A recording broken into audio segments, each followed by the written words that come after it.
दिनांक 26 फेब्रुवारी 2024 रोजी हुतात्मा स्मृती मंदिर येथे जिल्हा परिषद आयोजित पदाधिकारी, अधिकारी व कर्मचारी क्रीडा स्पर्धेचे पारितोषिक वितरण समारंभ अतिरिक्त मुख्य कार्यकारी अधिकारी संदीप कोहिनकर व उपमुख्य कार्यकारी अधिकारी स्मिता पाटील यांच्या हस्ते झाले।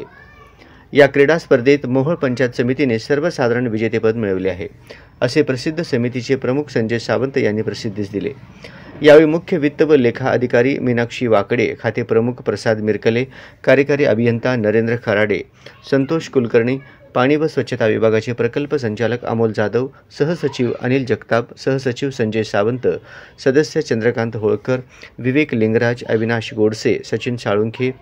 व नागेश धोत्रे यांची प्रमुख उपस्थिती होती। या स्पर्धा यशस्वी करण्यासाठी स्पर्धेचे पंचप्रमुख राजू पॅटी, सामना नियंत्रण अधिकारी गणेश पवार, संतोष जाधव, मैदान क्रीडा समन्वयक सुरेश भोसले, फैज अहमद बेगमपुरे, तुकाराम शेंडगे, बीडी राठोड, संतोष खंडे, शिवाजी वसपटे, सचिन घोडके व पंचप्रमुख गोकुळ कांबळे,